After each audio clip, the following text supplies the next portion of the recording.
మేము ఇవ్వాల్సిన food pockets కానీ అవన్నీ వెళ్తున్నాయి. ఇంకా ముమ్మరం చేస్తున్నాం. ట్రాఫిక్ కూడా కంజెషన్ ఉంది, అన్ని రెగ్యులేట్ చేస్తున్నాం. చివరి ప్రాంతానికి కూడా వెళ్లాల్సిన అవసరం ఉంది. కొంతమంది పేషెంట్ కూడా ఉన్నారు, పిల్లలు ఉన్నారు, కొంతమంది ముసలోళ్ళు ఉన్నారు, వాళ్ళు కూడా తీసుకురావాలి. ఎవరు కూడా ప్యానిక్ రియాక్షన్ అవసరం లేదు. అందరూ ఓపిక పట్టండి. 1 గంట 2 గంటల్లో అందరం ఓపికగా ఉంటే ఇంకా తొందరగా పనులు అవుతాయి. అన్నీ చేస్తానని అప్పీల్ చేస్తున్నా.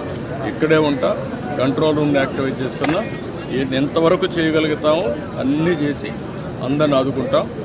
110 పైన బోట్లు పనిచేస్తున్నాయి. అదే మాదిరిగా 4-6 హెలికాప్టర్లు వస్తున్నాయి. ఒక హెలికాప్టర్లో ఫుడ్ పెట్టడం కానీ, లేకుంటే బోట్లో తీసుకుపోవడం కానీ, పేషెంట్లు తీసుకురావడం కానీ ఇవన్నీ జరుగుతున్నాయి. వర్షం కూడా పడతా ఉంది, అయినా కూడా ఎక్కడ ఆపరేషన్స్ ఆపం అన్ని విధాలు. సార్, ప్రకాశం బ్యారేజ్ 69 గేట్ దగ్గర బోట్లు కొట్టుకురావడం ఏమన్నా కుట్రే ఉంది?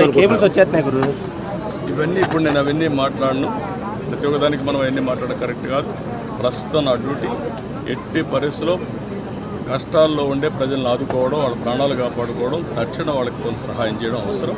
అదే చేస్తాం. ఇంకా కూడా మనకు ఓవరాల్గా అక్కడే ఉంది. 11,40,000 ఆఫ్ వాటర్ వస్తుంది. అది ఎప్పుడు రానంటే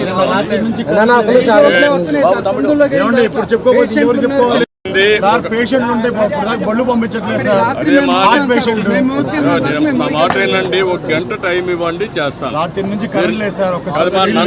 మమ్మల్ని ఇబ్బంది పెట్టి నన్ను ఒక్కడే ఇబ్బంది పెట్టినా కూడా అందరికి న్యాయం చేస్తాను. మీరు విన్నానమ్మా, మీ కష్టాలు అర్థం చేసుకున్నాను. అందరిని ఇంటూనే వచ్చా.